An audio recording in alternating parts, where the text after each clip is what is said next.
السلام علیکم ورحمۃ اللہ وبرکاتہ۔ ناظرین، امید کرتا ہوں آپ سب خیریت آفیت کے ساتھ ہوگے۔ آئیے انشاءاللہ عز و جل آج کی اس ویڈیو میں اردو کتاب جنتی زیور کا پارٹ نمبر 155 پڑھیں گے۔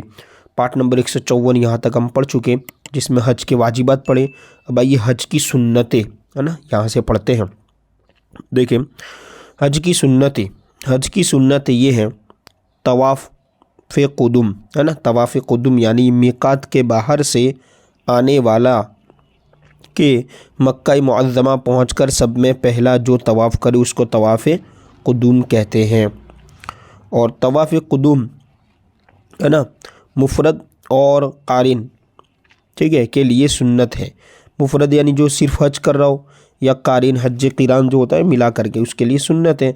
اور حج تمتع ٹھیک ہے، اور متمتع کے لیے نہیں، تمتع کرنے والے کو متمتع۔ طواف کا ہے نا حجر اسود سے شروع کرنا، یہ بھی سنت ہے، جب طواف کرے تو حجر اسود سے شروع کرے۔ اور طواف قدم یا طواف زیارت میں رمل کرنا، یعنی شانہ ہلا ہلا کر اور چھوٹے چھوٹے قدم رکھتے ہوئے ہے نا اکڑ کر چلنا۔ اور صفا اور مروہ کے درمیان ٹھیک ہے دو سبز رنگ کے نشانوں کے درمیان دوڑنا، جو نشان بنے ہوئے وہاں پر ہے نا گرین کلر کی جو۔ اسی طرح امام کا مکہ میں 7ویں ذی الحجہ کو خطبہ پڑھنا، اسی طرح میدان عرفات میں 9ویں ذی الحجہ کو خطبہ پڑھنا، اسی طرح مینا میں 11ویں تاریخ کو خطبہ پڑھنا، یہ سنت ہے نا۔ 8ویں ذی الحجہ کو فجر کے بعد مکہ سے مینا کے لیے روانہ ہونا، تاکہ مینا میں ظہر، عصر، مغرب، عشاء، فجر کی 5 نمازیں پڑھ لی جائے ٹھیک ہے۔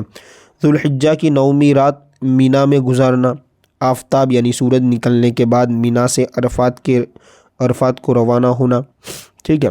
عرفات میں ٹھہرنے کے لیے غسل کر لینا، نہا لینا ہے نا۔ اسی طرح عرفات سے واپسی میں مزدلفہ کے اندر رات کو رہنا، مزدلفہ میں ٹھیک ہے رات کو، اور آفتاب نکلنے سے پہلے یہاں سے مینا کو چلا جانا۔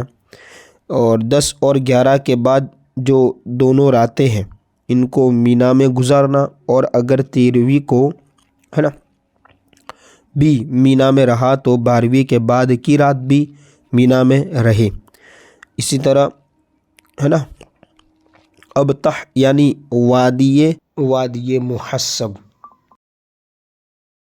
اترنا، اگرچہ تھوڑی ہی دیر کے لیے ہو ٹھیک ہے۔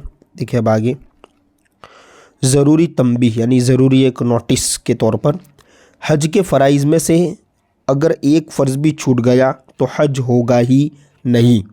اور حج کے واجبات میں سے اگر کسی واجب کو چھوڑ دیا، خواہ قصدن چھوڑا ہو یا سہون یعنی بھول سے یا جان بوجھ کر، تو اس پر ایک دم واجب ہے اور اس کا حج باطل نہیں ہوا۔ ہاں البتہ بعض واجب ایسے بھی ہیں کہ ان کے چھوڑنے سے قربانی لازم نہیں ہوتی۔ مثلا طواف کے بعد کی 2 رکعتیں تحیۃ الطواف واجب ہے، لیکن اگر کوئی چھوڑ دے تو اس پر قربانی لازم نہیں۔ اور حج کی سنتوں میں سے اگر کوئی سنت چھوڑ دے تو اس سے تو ہے نا نہ تو حج باطل ہوگا نہ قربانی لازم ہوگی۔ ہاں البتہ حج کے ثواب میں کچھ کمی آ جائے گی سنت چھوڑنے سے ٹھیک ہے۔ اسی طرح دیکھیں آگے سفر حج و زیارت کے آداب، اس کے ڈسپلن بھی ہے ٹھیک ہے۔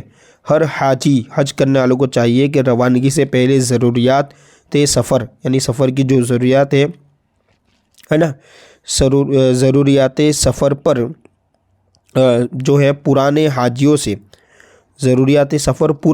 سے معلوم کرے، یعنی جو پہلے جا چکے مہیا کر کے، اور مندرجہ ذیل آداب و ہدایات کا خاص طور پر خیال رکھے۔ دیکھیں ایک اس کا خیال رکھنا ہے، سب سے پہلے نیت کو درست کر کے ہے نا کرے کہ اس سفر سے ٹھیک ہے مقصود صرف اللہ عز و جل و رسول صلی اللہ علیہ وسلم ہو، اس کے سوا ٹھیک ہے، اس کے سوا نامور یعنی نام کرنے کے لیے، یہ نام کرنے کے لیے بھی نہیں ٹھیک ہے۔ اسی طرح شہرت یا سیر و تفریح یا تجارت وغیرہ کا ہرگز دل میں خیال نہ لائے۔ نماز، روزہ، زکوٰۃ جتنی عبادت اس کے ذمے واجب ہو سب کو ادا کرے اور توبہ کرے، اور آئندہ گناہ نہ کرنے کا پکا ارادہ کرے۔ اسی طرح اس کے اوپر